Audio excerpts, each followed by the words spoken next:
Moikka Markus. Morjesta Toni. Mitäs me tänään turistaa? No, tänään voitaisiin jutella vähän Denonin Keol N12 uutuudesta, tämmöistä makeasta design hifi-järjestelmästä.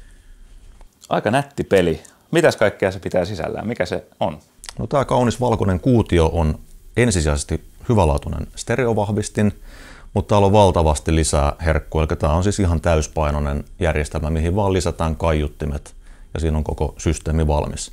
Jos muistellaan vanhoja hifi-laitteita, siellä oli erillistä CD-soitinta ja radioviritintä ja vahvistinta ja ehkä jopa esivahvisti ja päätevahvistimet erikseen. Niin tässä ne kaikki on laitettu nättiin kuoreen. Mitäs kaikkea se osaa?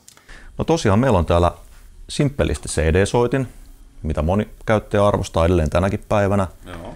Siellä on uskomattoman hieno HEOS-musiikkisydän. Eli käytännössä sä voit tätä laitetta laajentaa monen huoneeseen, joko samanlaisia käyttämällä, Denonin kotiteatterivahvistimia käyttämällä, Denon Home-kaiuttimia voit ripotella vaikka lastenhuoneisiin. Sä saat koko talon soimaan tai sitten kaikki huoneet erikseen, ihan kuten haluat. Okei, wow. Sitten siellä on tietysti FM-radio, eli tämän HEOSin lisäksi niin nettiradiot, niitä tuhansia, niin sitten FM-radiopuolelta tietysti niitä paikalliskanavia voi mukavasti saada kuuluville. AirPlay 2, jos sulla on Apple-laitteita kotona, niin voit helposti niiltä lähettää musiikkia tähän. Okei. Totta kai jos tulee ystäviä kylään, niin vaikka Bluetoothin kautta sitten musiikin toistoa. Mites sitten vinyylilevyt? Pystyykö liittämään levysoittimen tähän? Onnistuu itse asiassa, eli tässä uudessa mallissa on nyt Phono MM-inputti. Tarkoittaa siis sitä, että nämä perinteiset MM-äänirasiat niin on täysin yhteensopivia, eli ei tarvita mitään riakorjaamia esivahvistimia sinne väliin. Okei. Levysoitin suoraan tuonne takapaneelin RCA-liittimin, niin se toimii. Sitten tietysti tänä päivänä hurjan tärkeää on se, että saadaan television ääni kytkettyä helposti ja käyttö mukavuudeltaan erinomaisesti, niin HDMI ARC-liitännällä, eli yksi HDMI-kaapeli televisiosta Denoniin, niin sen jälkeen ne molemmat herää samaan aikaan, sammuu samaan aikaan, ja television voimakkuussäädöllä voi sitten ohjata hifi-järjestelmän äänivoimakkuutta. Okei. Tosi näppärä toiminto. Totta kai vanhemmat televisiot saa myös optisella liitännällä kiinni, ja mikä mukavaa, niin siinäkin tapauksessa niin tälle laitteelle voidaan opettaa sen vanhan television kaukosäätimen voimakkuuskomennot. Okei. Myös tässä rinnakkaismallissa, eli vanhemmassa RCD-N10, niin löytyy tämä sama toiminto, mutta ei HDMI ARC, että se on tämän uutuuden mahtavin tämmöinen lisäys tänä päivänä. Joo, puhuttiin sitten telkkarin äänentoiston parantamisesta, niin aika paljon näkee soundbareja käytössä, mutta miten tämmöinen stereojärjestelmä sitten eroaa soundbar-käytöstä? Siinä on erittäin suuri ero soundbariin. Ihan se äänen yleinen miellyttävyys, äänikuvan koko, stereokuvan erottelu. Tietysti se, että ei ole niin kuin pienet elementit pakattuna pieneen muoviseen runkoon, vaan voidaan käyttää aitoja hifi-kaiuttimia, jolla on vähän etäisyyttä toisistaan. Siitä tulee ihan erilainen äänimaailma. Ja tämähän on niin kuin tosi mukava myös kotiteatterikäyttöön. Vaikka sulla ei välttämättä ole niitä 5.1 tai vielä enemmän kanavia siellä kotona, niin kahdella käyttämällä saa tosi hienon leffafiiliksen myöskin. Joo, ja sitten varmaan jos sen supparin laittaa tohon, niin sit saa niinku jytisemään. No sit saa just niin tanakkaa soundia kuin vaan haluaa oikeastaan. Joo. Joo, juuri näin. Mahtavaa.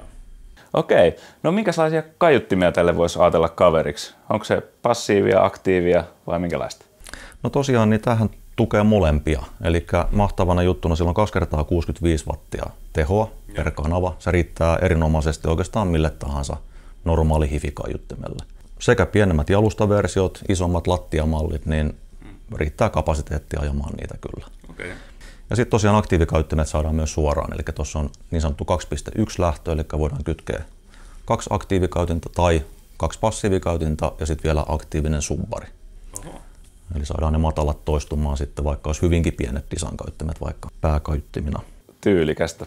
No tuosta design-hommasta oikeastaan mieleen, kun tämä on tämmöinen nätti, niin milläs väreillä tätä saa? Valkoista on nyt ainakin, mutta onko muita? Joo, valkoista ja mustaa. RCDn 10 rinnakkaismallia löytyy myös harmaana, että se on ihan makea semmoinen kolmas ulottuvuus. Sitten tuossa on päällä tommosia painikkeita. Mitäs kaikkea sieltä voi ohjata ja miten tätä ylipäänsä voi ohjata tätä laitetta?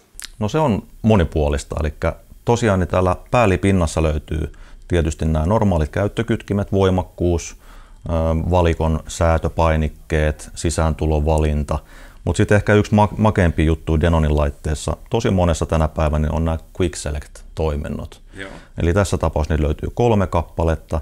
Sinne voidaan, jos nyt ajattelee, että esimerkiksi meillä kotona, mä osaan sinänsä hyvin käyttää laitetta kaukosäätimellä, applikaatiolla, suoraan laitteesta käsin, mutta perheenjäsenet haluaa vain yksinkertaisesti painaa yhtä nappia, jolloin lähtee se oma musa soimaan halutulla voimakkuudella. Okay. Eli käytännössä vaikka tuonne ykköspainikkeen alle joku nettiradio-kanava, kakkospainikkeen alle vaikka Spotify-soittolista, kolmospainikkeen alle vaikka se vinyylisoiten liitäntä, että se on niin kuin helppo ottaa käyttöön. Joo, onko se helppo asettaa sinne se pikakomento? No on tosiaan, eli ensin laitetaan soimaan sillä voimakkuudella mitä halutaan. Sen jälkeen sä painat vaan 3 sekuntia yhtä nappia, se tallentaa sen hetkiset asetukset ja sen jälkeen kun vaan lyhyesti näppäät, niin tulee takaisin käyttöön. Okei. Okay. Hyvin helppo. No joo, ja ilmeisesti appilla pystyy ohjaamaan ja kaukosäätimellä myöskin tätä. Joo, tosiaan äärimmäisen ergonominen, kiva kaukosäädin, valkoisessa laitteessa valkoinen, mustassa musta luonnollisesti. Täälläkin löytyy ne Quick Select-painikkeet, simppelisti kaikki sisääntulovalinnat, voimakkuussäädöt, hyvin yksinkertainen käyttää. Sitten tosiaan toi applikaatio-ohjaus on mahtava, eli se löytyy sekä Android-laitteelle, Apple-laitteelle, tabletille tai puhelimille. Okay. Ja se on täysin ilmainen ja suomenkielinen sovellus. Okei, sitten tälleen kuulokkeiden ystävänä, niin tohon vissiin saa luurit kiinni. Joo, saa ihan langalliset kuulokkeet kiinni. Siellä on makeasti itse asiassa semmoinen perusvahvistus erityyppisille kuulokkeille valittavissa myös tuolla valikossa. Eli oikeastaan kaikki kuulokkeet toimii hienosti tämän Denonin kanssa. Semmoinen ehkä vielä tämän päivän niin kuin moderni ominaisuus, mitä moni ei edes osaa odottaa ja toivoa laitteelta, niin on Bluetooth-kuulokkeiden yhteensopivuus.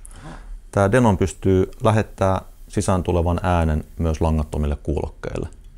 Ja mikä kiva, niin se pystyy tekemään sen samanaikaisesti kaiutintoiston kanssa. Eli jos tilanne olisi vaikka se, että yhdellä perheenjäsenellä on alentunut kuulo, hänelle voi laittaa Bluetooth-kuulokkeet hiukan kovemmalla voimakkuudella ja muu perhe voi sitä kuunnella ihan rauhallisella voimakkuudella kaiuttimen kautta vaikka uutislähetystä.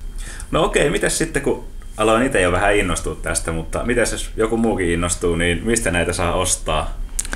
Denonin saa ostaa alan erikoisliikkeistä ja verkkokaupoista. Ehkä helpoin tapa on mennä tuonne maahantuonne, eli simex.fi sivulla, katsoa sieltä jälleenmyyjät linkki ja valita Denon, niin näet sen lähimmän jälleenmyyjäsi. Okei. Hei, kiitti paljon tästä turinatuokiosta. Oli kiva kuulla ja vähän nähdä, mitä tää on syönyt, tää pikku kaunotar täällä. Niin. Joo. Kiitos. Kiitos Toni. Seuraavaan kertaan. Seuraavaan kertaan.